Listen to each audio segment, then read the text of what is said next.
ತೊಟ್ಟಿಲಿನ ಕನಸು. ಬೆಳಗಿನ ಸೂರ್ಯ ತನ್ನ ಚಿನ್ನದ ಕಿರಣಗಳನ್ನು ಹಾಸಿದಾಗ ಮಳಿಗೆಯ ಮುಂಭಾಗದಲ್ಲಿ ತರಕಾರಿಗಳನ್ನು ಹಾಸಿದ್ದ ಸುಂದರಿ ಹುಡುಗಿ ರೂಪ ತನ್ನ ಕಣ್ಣಲ್ಲೇ ಒಲವಿನ ಮಿಂಚು ಹೊತ್ತಿಕೊಂಡು ಚಿಂದಿ ದಾರಿಯಲ್ಲಿ ನಡೆಯುವ ಜನರನ್ನು ಗಮನಿಸುತ್ತಿದ್ದಳು. ಆಕೆ ತಂದೆ ತಾಯಿ ಹಾಳಾದ ಹಣಕಾಸಿನ ಸ್ಥಿತಿಯ ಕಾರಣ ಶಾಲೆ ಬಿಟ್ಟಿದ್ದಳು. ಆದರೆ ಅವಳ ಕನಸು ಮಾತ್ರ ದೊಡ್ಡದಾಗಿತ್ತು. ಅವಳಿಗೆ ಬದುಕನ್ನು ಬದಲಾಯಿಸಬೇಕಿತ್ತು. ಇದು ಪ್ರತಿದಿನದ ರೀತಿಯೇ. ರೂಪಾ ಕಾಳಜಿ ಪ್ರೀತಿಯಿಂದ ತರಕಾರಿಗಳನ್ನು ಮಾರುತ್ತಿದ್ದಳು. ಆದರೆ ಇಂದು ಅವಳ ಕಣ್ಣಿಗೆ ಬೇರೆಯದೇ ಒಂದು ದೃಶ್ಯ ಬಿತ್ತು. ಪಕ್ಕದ ಕಾಲೇಜಿನಲ್ಲಿ ಓದುತ್ತಿದ್ದ ಶ್ರೀಕಾಂತ್ ತನ್ನ ಗೆಳೆಯರ ಜೊತೆ ನಗುತ್ತಾ ಹೋಗುತ್ತಿದ್ದ. ಅವನು ಶೀಘ್ರವೇ ಕಾರಿನಲ್ಲಿ ಹತ್ತಿ ಹೊರಟ. ಆದರೆ ಸ್ವಲ್ಪ ದೂರ ಹೋಗಿ ಅವನು ಮತ್ತೆ ಹಿಂದಿರುಗಿದ. ಅಕ್ಕ, ಇದ್ರಾ ಟೊಮ್ಯಾಟೊ ಫ್ರೆಶ್ ಆಗಿದೆಯಾ ಎಂದು ಕೇಳಿದಾಗ ರೂಪಾ ಆತನಿಗೆ ನೋಡುತ್ತಿದ್ದಾಳೆ. ಶ್ರೀಕಾಂತ್ ಆಕೆಯ ಕಣ್ಣುಗಳ ಒಳಗೆ ಏನೋ ಹುಡುಕುತ್ತಿದ್ದಂತೆ ಕಂಡಿತು. ರೂಪಾ ತಲೆ ತಗ್ಗಿಸಿ ಟೊಮ್ಯಾಟೊಗಳನ್ನೆಣಿಸಿ ಕೊಟ್ಟಳು.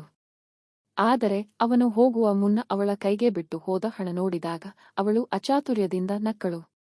ಹಣ ಹೆಚ್ಚು ಇತ್ತು. ನೀವು ಹೆಚ್ಚು ಕೊಟ್ಟಿದ್ದೀರಾ? ಶ್ರೀಕಾಂತ್ ಹಗುರವಾಗಿ ನಕ್ಕ. ಮೆಚ್ಚಿದಾಗ ಬೆಲೆ ಕೇಳುವುದಿಲ್ಲ.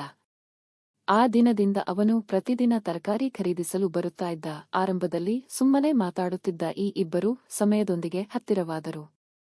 ಅವಳ ನಿರಾಳ ನಗುವು, ಆತನ ನಿರ್ಲಕ್ಷ್ಯ ಶೈಲಿ, ಇದು ಹೊಸ ಜೋಡಿಯ ಹುಟ್ಟಿನ ಹಾದಿಯಾಯಿತು. ಆದರೆ ಪ್ರೀತಿಯ ಹಾದಿ ಇಷ್ಟು ಸುಲಭವಾಗಿರುವುದಿಲ್ಲ. 4 ತಿಂಗಳ ನಂತರ ಒಂದು ಸಂಜೆ ಶ್ರೀಕಾಂತ್ ಬಂದಿಲ್ಲ. ರೂಪಾ ಕಾಯುತ್ತಾ ಕೂತಿದ್ದಳು. ಆದರೆ ಅವನು ಕಾಣಿಸದೆ ಹೋದನು. ಇನ್ನೂ 2 ದಿನ ಕಳೆದವು. ಅವನ ಬೆನ್ನಿಗೆ ಏನೋ ಆಘಾತ ಉಂಟಾಯಿತೋ ಎಂಬ ಚಿಂತೆ ರೂಪಾಳ ಹೃದಯವನ್ನು ಕಾಡಿತು. ಕೊನೆಗೂ ಆತ ಹೋದ ಸ್ಥಳದ ಬಗ್ಗೆ ತನಿಖೆ ನಡೆಸಲು ನಿರ್ಧರಿಸಿದಳು. ಕಾಲೇಜಿಗೆ ಹೋದಾಗ ಅವನ ಸ್ನೇಹಿತರಿಂದ ಒಂದು ನಿಜವನ್ನು ಕೇಳಿದಳು. ಶ್ರೀಕಾಂತ್ ಮನೆಯವರಿಂದ ಬಲವಂತವಾಗಿ ವಿದೇಶಕ್ಕೆ ಕಳುಹಿಸಲಾಗಿದ್ದನು. ಅವನ ತಂದೆ ಶ್ರೀಮಂತ ಉದ್ಯಮಿ. ಅವರು ಒಂದು ತರಕಾರಿ ಮಾರುವ ಹುಡುಗಿಯ ಪ್ರೀತಿಯನ್ನು ಸ್ವೀಕರಿಸಲು ಸಿದ್ಧರಿರಲಿಲ್ಲ. ಆಕೆಯ ಕಣ್ಣೀರಿಗೆ ಕಡಿವಾಣವಿರಲಿಲ್ಲ. ಆದರೆ ರೂಪಾ ದುರ್ಬಲಳಾಗಿರಲಿಲ್ಲ. ನಾನು ತಲೆಬಗ್ಗಿಸುವುದಿಲ್ಲ. ನಾನು ಬದುಕನ್ನು ಗೆಲ್ಲುತ್ತೇನೆ. ನಾನು ನನ್ನ ಕನಸು ಸಾಕಾರಗೊಳಿಸುತ್ತೇನೆ. ಆಕೆ ಇನ್ನಷ್ಟು ದುಡಿದು ತನ್ನ ಕೌಶಲ್ಯದಿಂದ ಉದ್ಯಮಶೀಲಳಾದಳು.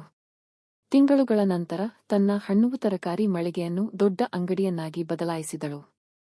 ಒಂದು ದಿನ ಆಕೆಯ ಹಳೆಯ ಮಳಿಗೆಯ ಮುಂದೆ ಒಂದು ಕಾರು ನಿಂತಿತು. ಅವನ ಕಣ್ಣುಗಳ ಒಲವು ಇನ್ನೂ ಅದೇ ಆಗಿತ್ತು. ನಾನು ಬಂದಿದ್ದೇನೆ, ರೂಪಾ. ಈಗ ನಾವು ಬದುಕನ್ನು ಮತ್ತೆ ಹೊಸದಾಗಿ ಬರೆಯೋಣ. ರೂಪಾ ಅವನನ್ನು ನೋಡಿ ಕ್ಷಣಕ್ಷಣವನ್ನು ನೆನಪಿಸಿಕೊಂಡಳು. ಅವನು ಹೋಗಿದ್ದರಿಂದ ಅವಳ ಬದುಕು ಬದಲಾಯಿಸಿತ್ತು. ಹೂಮಾಲೆ ಹಾಕಿದ ಹಣ್ಣು ತರಕಾರಿ ಅಂಗಡಿಗೆ ಈಗ ಹೊಸ ಹೆಸರು ಬಂದಿತ್ತು, ಸತ್ಯಮೇವ ಫ್ರೂಟ್ಸ್ ವೆಜಿಟೇಬಲ್ಸ್. ಈ ಹೆಸರು ರೂಪಾ ತಾನು ಕಟ್ಟಿಕೊಂಡ ಆದರ್ಶ ಜೀವನಕ್ಕೆ ಸೂಚನೆಯಾಗಿತ್ತು. ಆಕೆಯ ಹೃದಯದಲ್ಲಿ ಒಮ್ಮೆಲೇ ಜ್ವರದಂತೆ ಬಿಸಿಯುಟ್ಟಿತು. ಆನು ಹಿಂತಿರುಗಿ ಬಂದಿದ್ದಾನೆ. ಆದರೆ ಏನೋ ಬದಲಾಯಿಸಬೇಕೆಂದು ಅವಳ ಮನಸ್ಸು ಹೇಳಿದಂತೆ ಆಯಿತು. ನೀನು ಹೋದಾಗ ನನ್ನ ಕೈಯಲ್ಲಿ ಏನೂ ಇರಲಿಲ್ಲ. ಆದರೆ ಇಂದು ನನ್ನ ಕೈಯಲ್ಲಿ ನನ್ನ ತೊಡಕುಗಳಿಗೆ ಪರಿಹಾರವಿದೆ.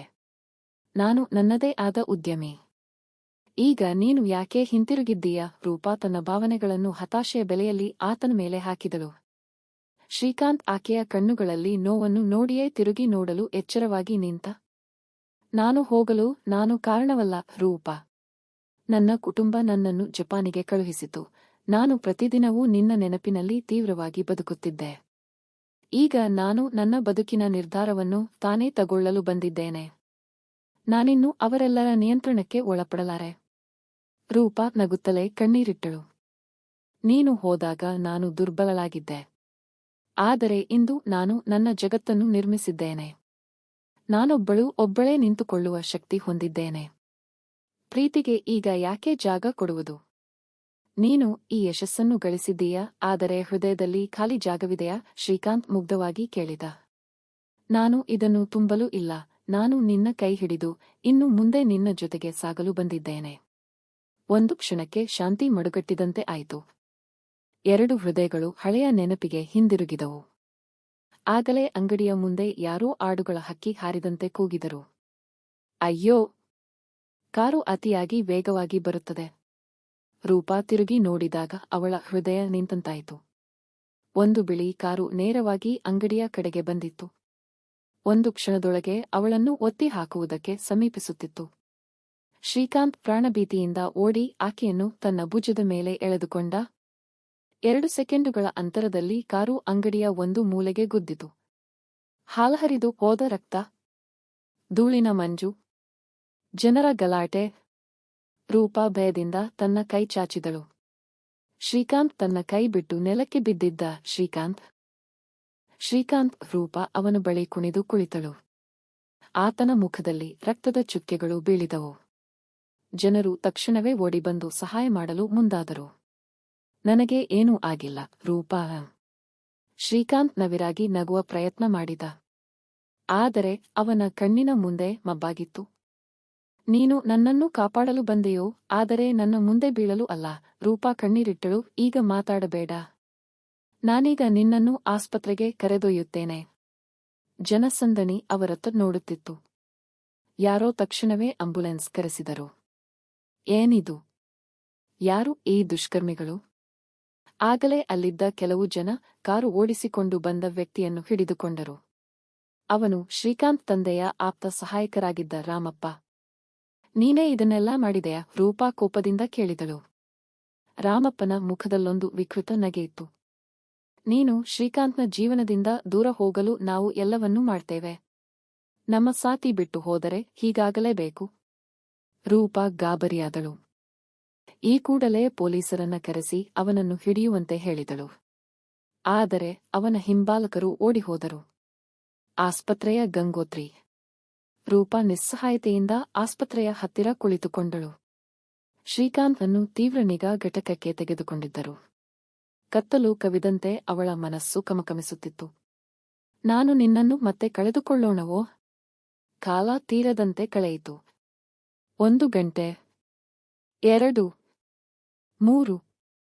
ಆಗ ಡಾಕ್ಟರ್ ಬಾಗಿಲು ತೆರೆದು ಮುಖದಲ್ಲಿ ಸ್ಫೂರ್ತಿ ಹೊತ್ತಿಕೊಂಡು ನಿಂತರು. ಅವನು ಬಚಾವಾಗಿದೆ. ರೂಪಾ ಉಸಿರೇ ಬಿಡದೆ ಕೇಳಿದಳು. ಅವನು ಸೇರುತ್ತಾನಾ? ಡಾಕ್ಟರ್ ನಗುತ್ತಾ ತಲೆ ಹಿಲಿಸಿದರು. ಹೌದು, ಆದರೆ ಅವನು ಸಂಪೂರ್ಣವಾಗಿ ಚೇತರಿಸಿಕೊಳ್ಳಲು ಸ್ವಲ್ಪ ಸಮಯ ಬೇಕು. ರೂಪಾ ತಕ್ಷಣವೇ ಒಳಗೆ ಹೋದಳು. ಹಸಿವು, ದಾಹ ಎಲ್ಲವನ್ನೂ ಮರೆತು ಅವನ ಹತ್ತಿರ ಕುಳಿತಳು. ಶ್ರೀಕಾಂತ್ ನಿಧಾನವಾಗಿ ಕಣ್ಣು ತೆರೆದ. ನಾನೇನು ಹೇಳಿದ್ದೆ? ನಾನು ನಿನ್ನ ಕೈ ಬಿಡುವುದಿಲ್ಲ. ನೋಡು, ನಾನು ಇನ್ನೂ ಇಲ್ಲ. ರೂಪಾ ನಗುತ್ತಾ ಕಣ್ಣೀರಿಟ್ಟಳು. ಹೌದು, ನಿನ್ನ ಪ್ರೀತಿ ನನ್ನನ್ನು ಮತ್ತೆ ಗೆಲ್ಲುವಂತೆ ಮಾಡಿತು. ಆ ಕ್ಷಣ ಅವಳಿಗೆ ಸ್ಪಷ್ಟವಾಯಿತು. ಆಕೆಗೆ ಶ್ರೀಕಾಂತ್ ಬೇಡವೆಂದು ತೋರಿಸಬೇಕೆಂದಿದ್ದರೂ ಅವನ ಪ್ರೀತಿ ಆಕೆಯ ಮನಸ್ಸಿನ ತಳಮಳವನ್ನು ಮುಚ್ಚಲಾಗಿರಲಿಲ್ಲ. ನಾನು ಯಾವಾಗಲೂ ನಿನ್ನೊಂದಿಗೆ ಇರುತ್ತೇನೆ ರೂಪಾ. ಶ್ರೀಕಾಂತ್ ಕೈ ಚಾಚಿದ. ರೂಪಾ ಅವನ ಕೈ ಹಿಡಿದ.